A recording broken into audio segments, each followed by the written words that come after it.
Okay, moving on to day 6. Day 6, the first creation is living creatures, okay? And the word for creature is nephesh in Hebrew. It is the correspondent to a soul, a living thing that has been given breath by God, has been given life by God. And the soul is basically an appetite. It's a desire, okay? The beasts of the earth, the living creatures, they all have desires. They have desires that lead to eating, drinking, reproduction. All of those cravings are given to life, to hunger and to be satisfied, to hunger and to be satisfied, okay? That is the living creatures of the world. Some of them, the special ones, like my Maltipoo Clara, have desires for love and cuddling too. And so some of them, that's really special. Others of them do not. You should try to cuddle some of them.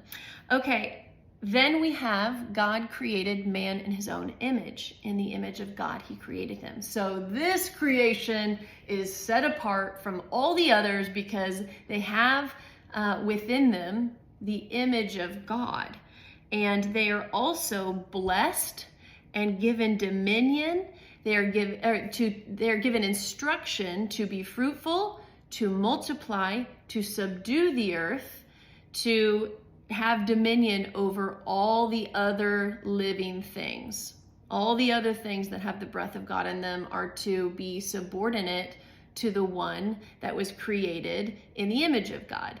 And the amazing thing about this is, you know, that the angels of heaven, the principalities of the air, they're all watching this and being like, oh my goodness, this is a new thing that God is doing. He has made a creation that has his seed, his likeness, and it can multiply itself.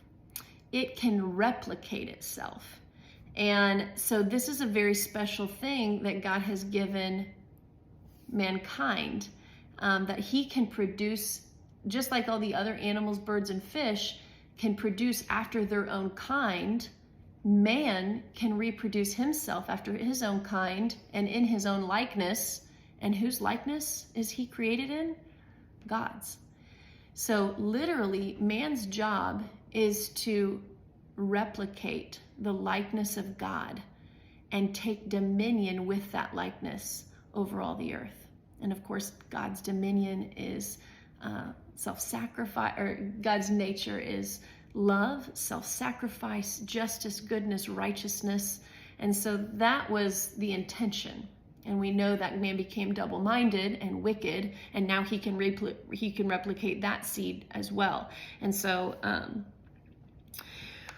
so where do we see that this day corresponds to a 6th millennium in human history? Well, about 1000 Common Era, 1000 AD, we see the capabilities, the creative works of man begin to accelerate. We see the gospel is seeding the earth, the gospel is going forth, but at the same time, we are seeing wickedness of man accelerate. We're seeing knowledge of man accelerate at exponentially greater speeds. Even in our own lifetime, we've seen acceleration of knowledge. And so man is becoming very strong, very powerful, very populated in the earth, this last day of creation. And man has a choice on how he is going to exercise his free will and what he is going to follow, what he is going to allow to characterize him. Will he be a beast of the field? Will he allow his nephesh, his appetites, the appetites of the soul, will those direct him to satisfy those with the things of the world, the lust of the eyes, the lust of the flesh, and the pride of life? These cravings, John tells us, come from the world. And you see a world around you where people have chosen to pursue the lust of the flesh, the lust of the eyes, the desires, the longings of the flesh, of the eyes, and the pride of life, the boastfulness of life, that we can do it on our own. We have tucked within this millennium the age of knowledge. We have the age of the Industrial Revolution. We have the growth of religious systems that are counterfeit to Yahweh's religious system, that depend on man, that depend on man's works, that depend on sacraments to save you, works of your hands. And so we have a lot going on in day 6 that lines up with a great conflict that comes to a head in Revelation between man and beast. And for a short time, the beast rules the earth.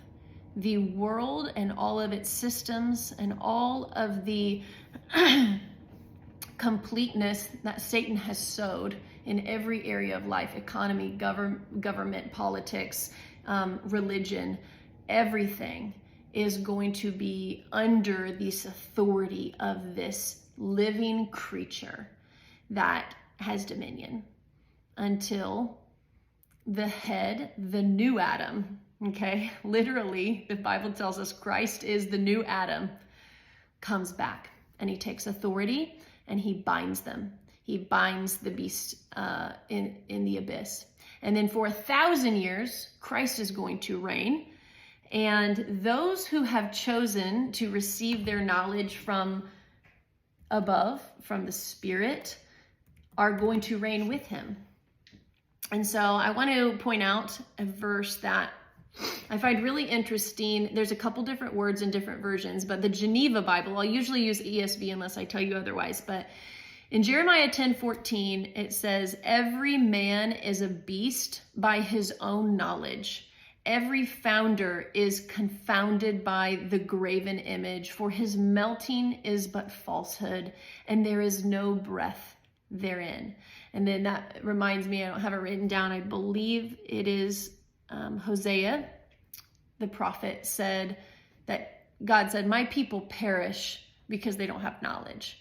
And so knowledge of God, being led by his revelation, the word of his Torah, the instruction of his son, is our revelation to rescue us from our own beast within us, the desires, the cravings of our soul, that we would seek out the world's options for satisfying when we are led by the instruction and revelation of the word of God, the scriptures, rather than let the cravings of our flesh dominate. Then we have moved into our place as part of the body of the new Adam, part of the body of Jesus, the body of Messiah, who is going to rule and reign the nations when he returns.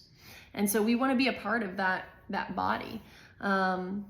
There's a group within that body, I believe, that is called the bride. And it's taken from the body and moved and separated out and given a different role. But that is Genesis 2, and that is a different lesson. So we have that verse in Jeremiah to remind us that we get to choose whether we are going to be a man that lives as a beast, or we are going to be a man that lives as we were created to live, taking dominion and authority, and live according to the Spirit, according to the revelation, according to the light, according to the word of instruction that separates us from darkness, that divides soul and spirit, is what it says the word of God does. It's a double-edged sword, and it goes and it divides soul and spirit, meaning that it makes clear to us that this way is right and this way is deception, this way is darkness. And so that is all a picture of day 6 and how the final 1,000 years of history for mankind will culminate in a war between man and beast, and what mark will each man wear. Okay, so lots of prophetic speak there. I know we could spend a lot of time drilling down in there, but I want to finish up Sabbath And so obviously, this is the most obvious one. And it's the one that we were told to guard and remember because it is the good news of the whole story. That this redemptive plan that is cutting through history, redeeming those in the darkness and bringing them into the light from day one, okay? How does all this end? It ends with the picture of rest. It ends with the picture of us walking in the cool of the garden with God, him tabernacling with us, Jesus Christ being among us, and us resting from the works of creation and the war that has been going on for 120 Jubilees. And we are going to rest with God, and that rest is still ahead of us. And I know so many of us are longing for that rest.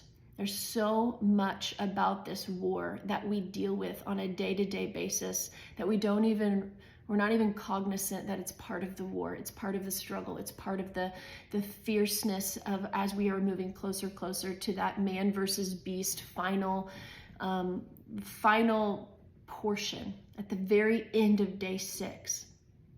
Rest is on the way. And Hebrews 4:9 reminds us, for he has somewhere spoken of the 7th day in this way, and God rested on the 7th day from all his works. So the writer of Hebrews is pointing to the 7th day. And again in this passage, he said, they shall not enter my rest. Okay, so sin has kept us from the presence of God and the kind of rest that he wanted to have with us on day 7. Since therefore it remains for some to enter it, and those who formerly received the good news failed to enter because of disobedience, again he points to a certain day. Today, saying through David, so long afterwards, David being King Jesus in this passage, when he returns and rules and reigns, today if you hear his voice, do not harden your hearts. For if Joshua had given them rest, God would not have spoken of another day later on. So then there remains a Sabbath rest for the people of God.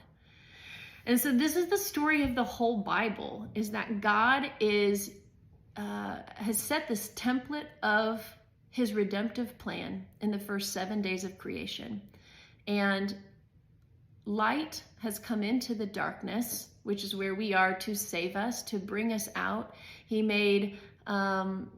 has separated us from the heavenly beings. He has made us our own to walk in his image and the image of God, to be led by his spirit and his instruction, not by our own desires and appetites. He has given us a mission and a purpose to carry the seed of the word of God, to carry the gospel to the nations and to be fishers of men, and to prepare ourselves and to guard ourselves and to watch for the day that he is going to rescue us from the beast system that has been weaving itself through since the Tower of Babel.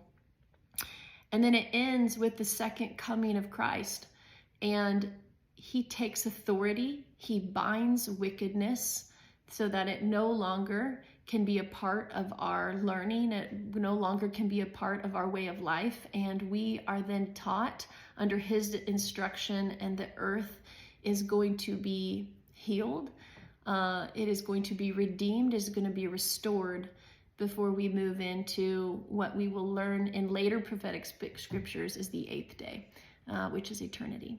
And so it's beautiful and it's deep and it's prophetic. And I wanted to spend a lot of time in this first verse. Genesis is the seed of all redemptive history.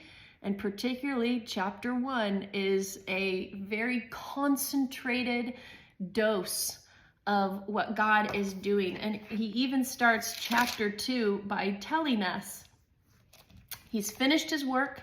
And then in verse 4, it says, these are the generations of the heaven and the earth when they were created. Okay, so we just got done with 7 days. Why does he use the word generations?